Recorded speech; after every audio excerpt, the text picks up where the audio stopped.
आलस्य के बाद आता है अविरति। तो अविरति कहते हैं कि जहाँ विरति नहीं होता है।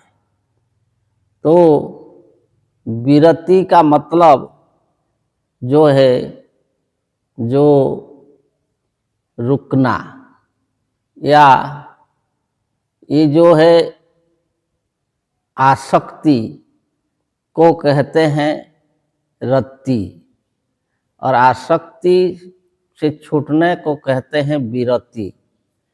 तो जो मन जो है इंद्रियां को लेकर के जो विषय में सब समय रहता है, तो इसको जो बोला जाता है आसक्ति। तो जो विषय वासना जो उसमें जो आसक्त हो करके रहता है, तो वो जो मन है वो जो योग के लिए उपयोगी नहीं होता है। तो इसको जो है कहते हैं कि जो रति आसक्ति को, और उसमें जो रोक लगाना है, आसक्ति नहीं रखना है, उसको बोला जाता है विरति।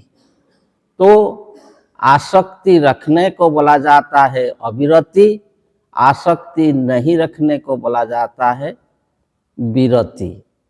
तो जो अविरति है, जो आसक्ति है, जो विषयों के प्रति जो आसक्ति है, और जो वही आसक्त भाव लेकर के रहता है, वो सांसारिक जो विषय वासना के प्रति आसक्त हो करके रहता है, तो उसका भी जो है योग उपयोगी नहीं होता है।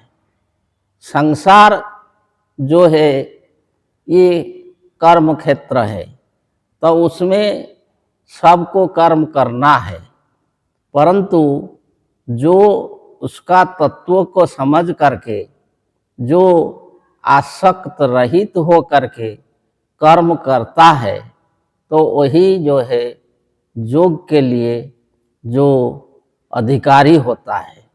और जो आसक्त हो करके रहता है और उसी में ही डूबा रहता है, तो वो कभी भी योग नहीं कर सकता।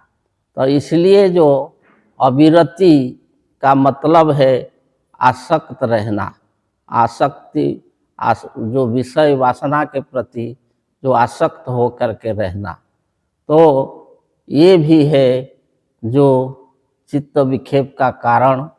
इसे जो चित्त स्थिर नहीं होता है, तो जब स्थिर नहीं होगा तो योग भी नहीं होगा। तो इसलिए जो है वो उसको भी जो है प्रणव जप और जो योग व्यायाम निष्ठा पर रूप में करने से वो जो आसक्ति भी कम होता है, और जो वैराग्य उत्पन्न होता है, और जो वास्तविक जो तत्व ज्ञान जो आता है, तो ऐसे जो है आसक्ति को वो खंडन किया जाता है। तो ये जो आसक्ति, ये जो बहुत बड़ा जो है कारण है कि जो योग पद को प्राप्त जो करने नहीं देने के लिए। तो इसको जो तत्व से समझेगा, जो कि ये संसार क्या है, हम कौन है, क्यों आए हैं, ये केवल कर्तव्य कर्म हमको करना है।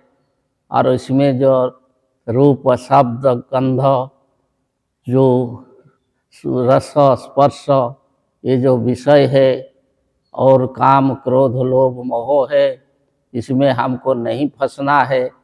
ये जो भाव, जो ज्ञान जिसका उदय होगा, तो वही जो है योग का अधिकारी बनेगा।